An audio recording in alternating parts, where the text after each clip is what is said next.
Why is the act of remembering important? What does it matter to our history and to ordinary Filipinos? Because in this trial, the prosecution proposes that we unseat the vice president elected to office by more than 32 million Filipino people, more than the number of votes cast for the sitting president, and much greater than any of the votes secured by each of the members of the House of Representatives who now are here to prosecute her and seek to undo this people's choice. Otherwise, those who stand in sanctimonious judgment of the vice president will send a clear message that the law can be bent when it suits the convenience of the powerful and that justice can be sacrificed at the altar of partisan interests. Mahalagang tandaan ang mahigpit na paalala ng ating Korte Suprema. Impeachment is not a purely political proceeding. It is primarily a legal, political, and constitutional mechanism. Ibig sabihin, kailangang naayon sa batas at konstitusyon ang anumang proseso nito.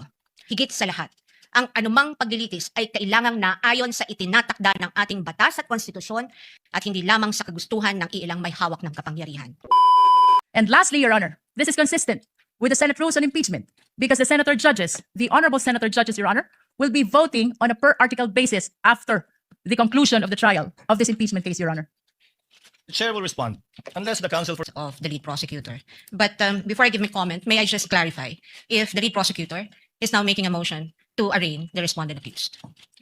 Your Honor, whether this is arraignment or otherwise, the motion of the prosecution is very much consistent with the Senate rules on impeachment. I think the question, Your Honor, is very simple. As I have It's answered mentioned, Your about Honor, yes or no, Your Honor. Rule Is the 7, lead prosecutor Rule 9, is the lead let this prosecutor not be a debate between the requesting counsels. for the respondent accused to Counsel be for arraigned, Your Honor? respondent, kindly make your comments and avoid asking questions from the counsel for the prosecutor. We will recognize the counsel for respondent for comments on the motion and the manifestations made by the lead prosecutor for the House. You may proceed, ma'am. Thank you, Your Honor. I believe I have a standing question to the lead prosecutor, and I would like to ask her for the legal basis for requiring the respondent to be arraigned today. Because, Your Honor, I note that in her request earlier and manifestations given for the respondent to be arraigned today, she cited Rule 7, Rule 9, and Rule 21.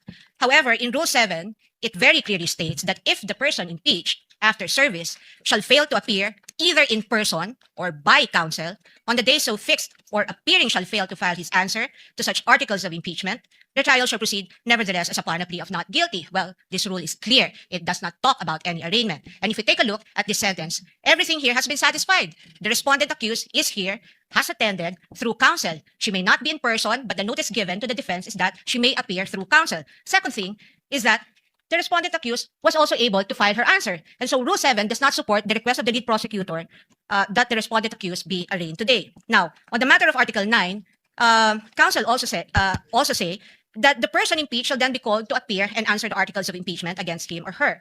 And if he or she appears, or any person for him or her, the appearance shall be recorded, stating particularly if by himself or by agent or counsel, naming the person appearing in the capacity in which or he appears. If he or she does not appear, either personally or by agent or counsel, the same shall be recorded. And for all intents and purposes, respondent is present today through counsel. There is also nothing in Rule 9 that requires the reading of a 23-page articles of impeachment, which will be a waste of judicial time.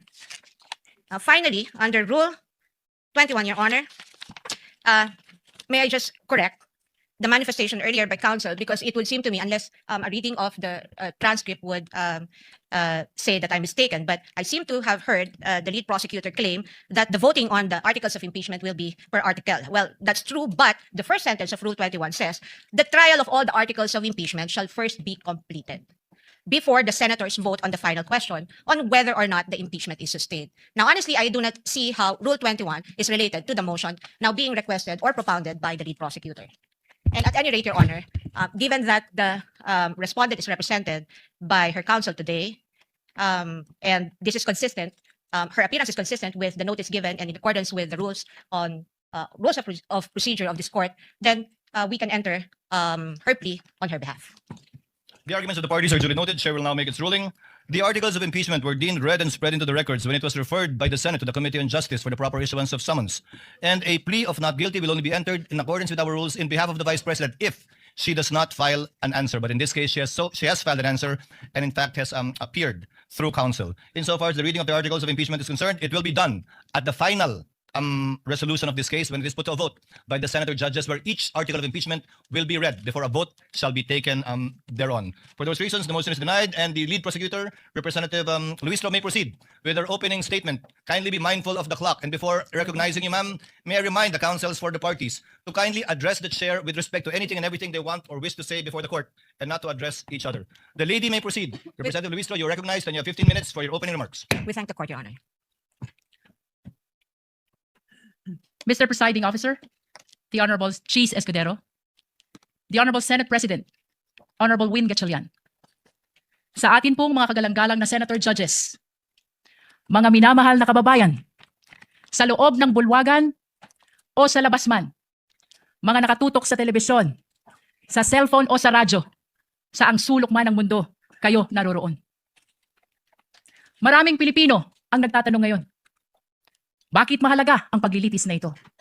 Ano ang kaugnayan nito sa buhay ng ordinaryong Pilipino? Lubos po naming nauunawaan ang mga tanong na yan. Sa katunayan, may isang driver na nagtatanong, paano sasapat ang kita sa pasada upang mapakain niya ang kanyang pamilya? May isang OFW na nagtatanong, hanggang kailan kailangan lumayo upang mapaaral niya ang kanyang mga anak? May isang guro na nagtatanong, paano pagkakasyahin ang kanyang sahod sa dami ng utang na hinuhulugan? May isang manggagawa na nagtatanong, hanggang kailan magtitiis sa pansamantalang trabaho at kakarampot na sweldo? Sa unang tingin, maaring sabihin na malayo sa buhay nila ang paglilitis na ito. Ngunit hindi. Hindi po. Sapagkat ang usapin ngayon ay patungkol sa isang bagay na pag-aari nilang lahat. Ang kanilang pera, ang kanilang tiwala, ang kanilang karapatan na maningil ng pananagutan mula sa mga pinuno na kanilang pinagkatiwalaan. Kapag ang isang empleyado ay nagkamali ng paggamit ng pera ng kumpanya, siya ay pinagpapaliwanag. Kapag ang isang barangay treasurer hindi may paliwanag ang nawawalang pondo, siya ay iniimbestigahan. Kapag ang isang principal ay naglustay ng pera ng bayan, kahit 5,000 lang yan, siya ay pinaparusahan. Natural lamang na magtanong ang sambayanan kung ang ordinaryong Pilipino ay pinapanagot. Bakit hindi ang pinakamakapangyarihan na opisyal ng pamahalaan? Ito ang dahilan kung bakit mahalaga ang paglilitis na ito. Hindi upang usigin ang isang tao, hindi upang maghiganti sa kalaban, hindi upang manalo sa politika, kundi upang sagutin ang isang tanong na napakahalaga sa kinabukasan ng ating republika. May saysay pa ba ang pananagutan sa ating bansa? Sapagkat ang kasong ito ay higit at lampas sa sino mang opisyal. Higit at lampas sa anumang partido. Higit at lampas sa alinmang administrasyon. Your Honors, the framers of the Constitution understood that there may come a day when extraordinary power would be entrusted to extraordinary office. They also understood that there may come a day when trust would be broken. And that is why they gave the House of Representatives the power to impeach and the Senate the duty to judge. Not to punish political opponents, not to settle political scores, but to protect the republic itself. That is why the Constitution declares public office is a public trust. Ang kapangyarihan ay hindi pag-aari ng sino mang opisyal. Hiram lamang ito sa taong bayan. At ito ang dahilan kung bakit naririto tayo ngayon. Your official records, financial documents, government reports, video recording, statements under oath, independent findings of institutions created by law. Mga dokumento na hindi bumoboto. Mga records na walang partido. Mga katotohanan na walang kulay pampolitika. Sa unang tingin, maaring magmukhang magkakahiwalay ang 4 articles of impeachment. Confidential fund, unexplained wealth, bribery and corruption, threat against constitutional order. But these are not 4 separate stories. These are 4 chapters of the same story. Story about power exercised without accountability. Story about public trust betrayed. Story about public office that stopped answering to the public. On the first article of impeachment, the evidence will show that more than 612 million pesos in confidential fund entrusted to the office of the Vice President and the Department of Education were disbursed, transferred, and liquidated under circumstances that cannot withstand scrutiny. 612 million pesos. Hindi ito pera ng gobyerno. Pera ito ng sambayanan. Pera ng manggagawa. Pera ng magsasaka. Pera ng OFW. Pera ng guro. Pera ng bawat Pilipino na nagbabayad ng buwis at nagtitiwala na gagamitin ito ng tama. The evidence will show liquidation reports supported by questionable documents.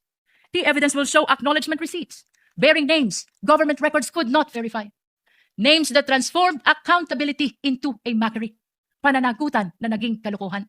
Names that insulted the intelligence of the Filipino people. Mary Grace Piatos, Milky Sikuya, Kokoy Villamin.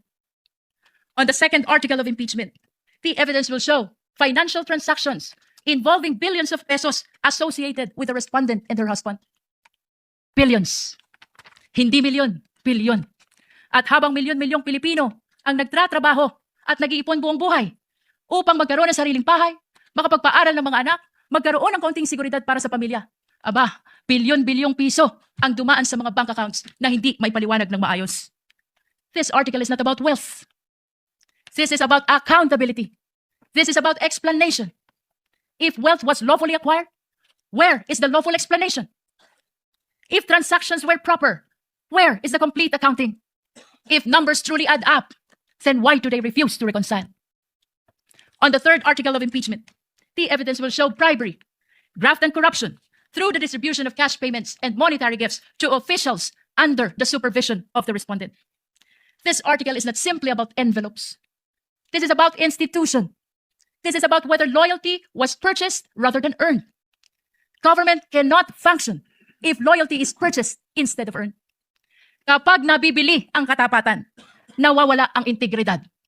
At kapag nabibili ang opisyal, nabubudol ang bayan. Perhaps the greatest tragedy is where the conduct allegedly occurred.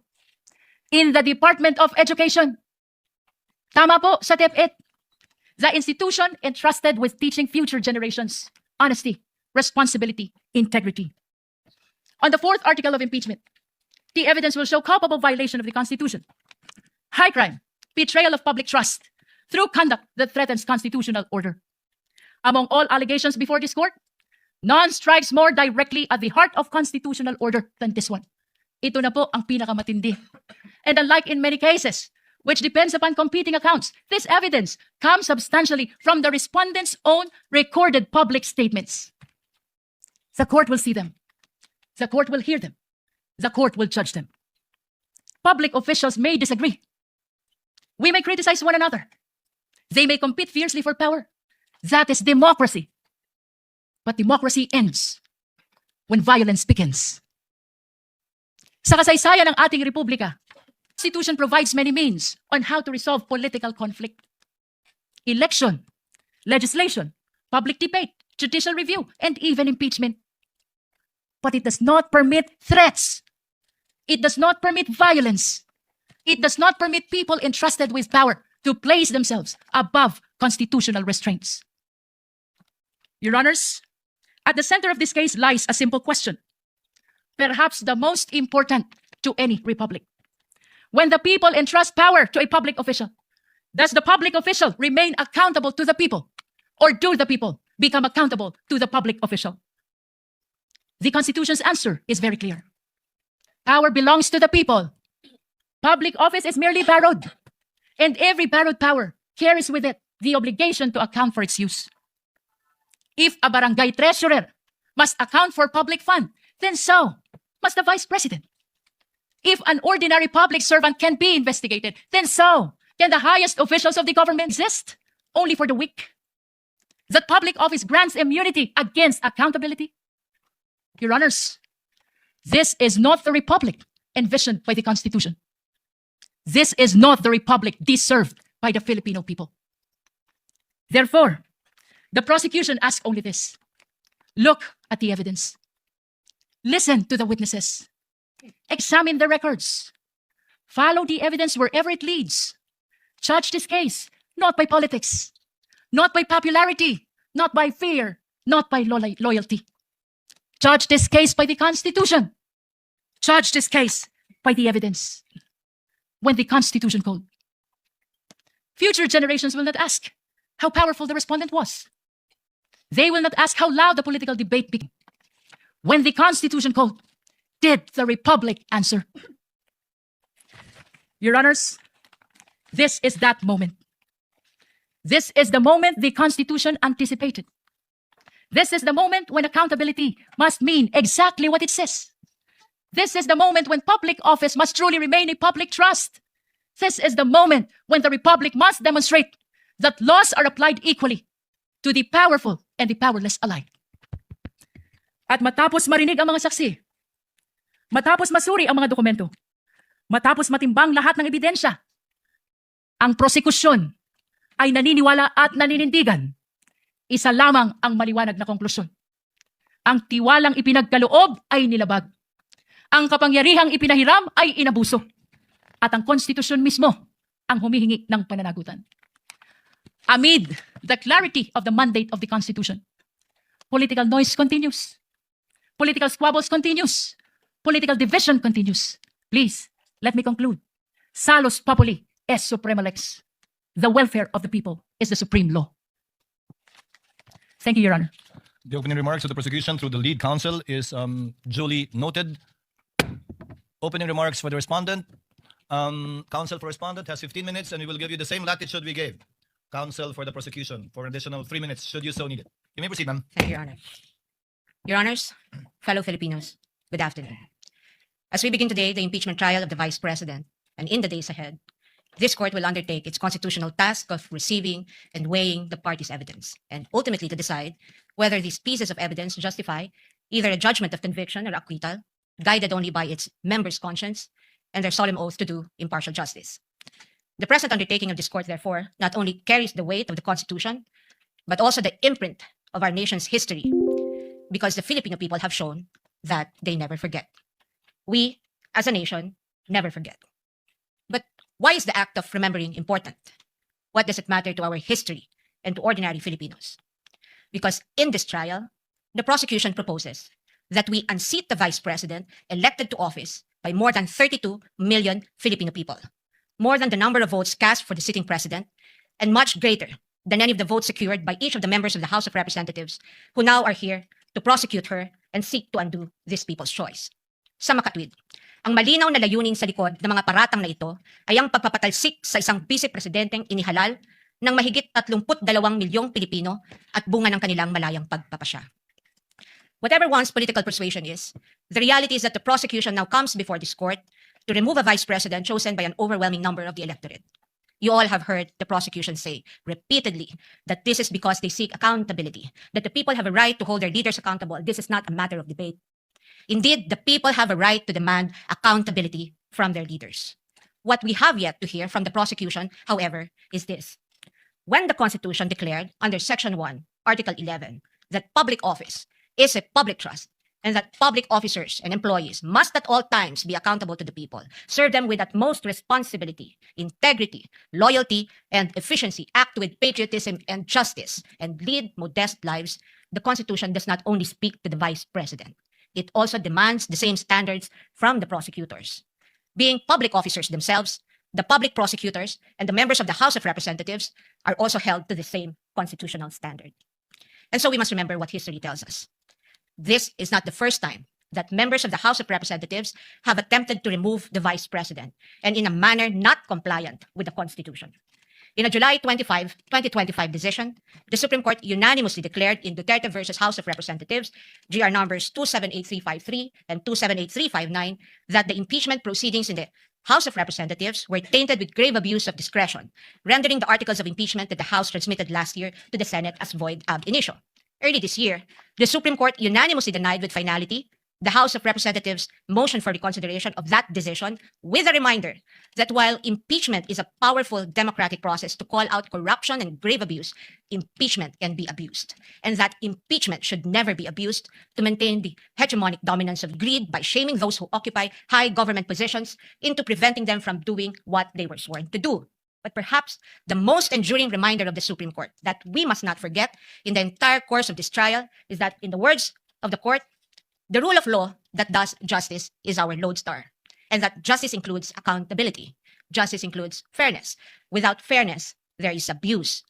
This fairness is what our democracy is all about.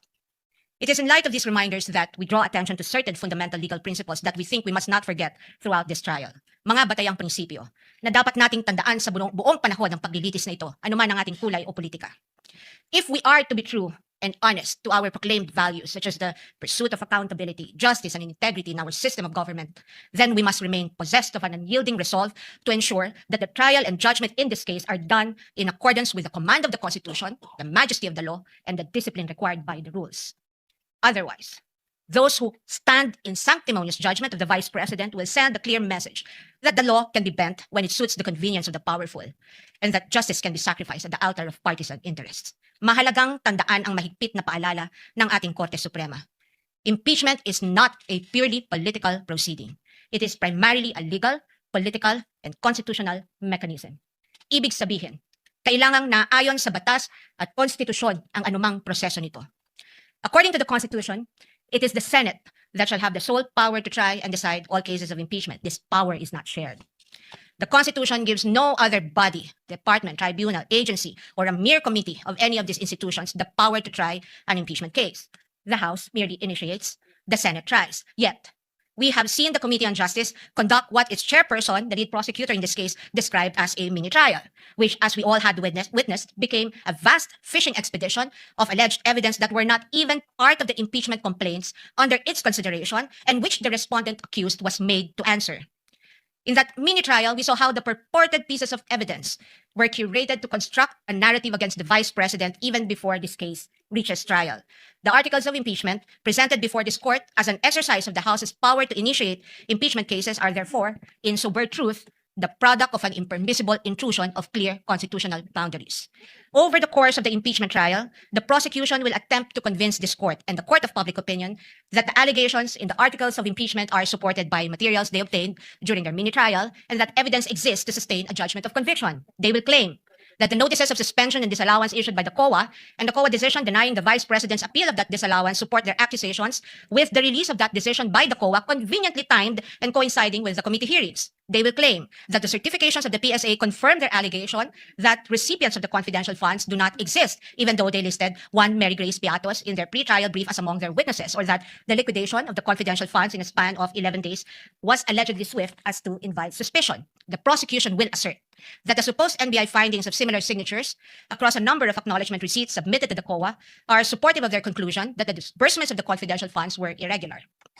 What the prosecution avoided informing the public so far are these: that it was the then Secretary of the Department of Budget and Management, Amena Pangandaman, who issued a memorandum for the President through Executive Secretary Lucas Bersamin on October 18, 2022, recommending the approval of the Office of the Vice President's request for confidential funds. That the Office of the President did in fact approve that recommendation of the DBM through a memorandum from the Executive Secretary dated November 28, 2022, and signed by the former Executive Secretary Lucas Bersamin by order of the President. That on December 13, 2022, the DBM issued the Special Allotment Order number SARO-BMB-C-22-001-2004, signed by former Secretary Amena Pangandaman to cover the request of financial assistance, subsidy, and confidential funds of the OVP that, notwithstanding the impending end of the fiscal year, the confidential funds were nonetheless released to the OVP on December 20, 2022 under this documented approval process. That, assuming arguendo, the COA denies that MR today, or while this trial is ongoing, as could plausibly happen under the circumstances, the respondent accused still has legal remedies available under the law and rules and can file a petition to question the validity of any forthcoming resolution of the COA on the MR under Rule 64 via petition for certiorari under Rule 65 of the Rules of Court, and more importantly, that nothing in the notice of disallowance or COA decision states any findings of supposed misuse, speculations, and conclusions. We are not strangers to all these accusations, precisely because this was not the first time these narratives were foisted into the minds of the general public.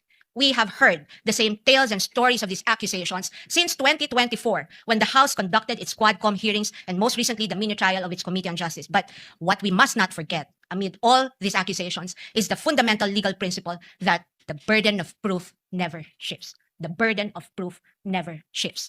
He who accuses must prove his allegations with evidence that meets not only the degree of proof required, but also meets the evidentiary standards of admissibility, credibility, relevance, materiality, and competence.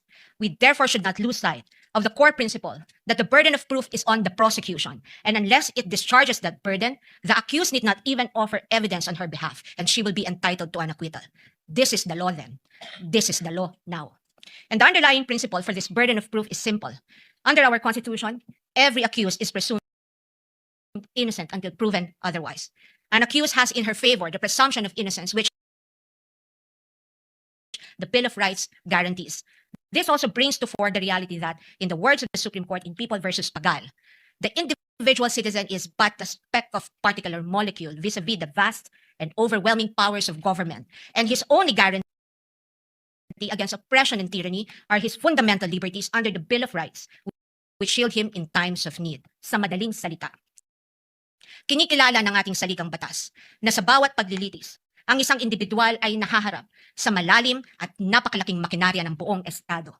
At ang tanging sandigan lamang niya laban sa anumang pang-aabuso ng kapangyarihan ay ang kanyang mga batayang karapatan sa ilalim ng ating konstitusyon.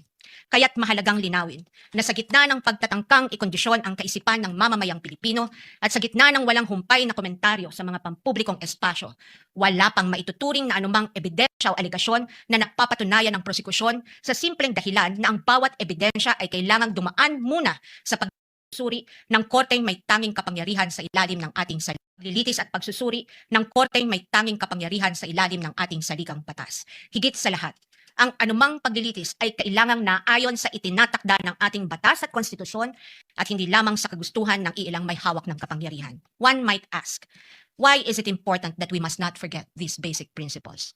The ruling of the Supreme Court tells us why.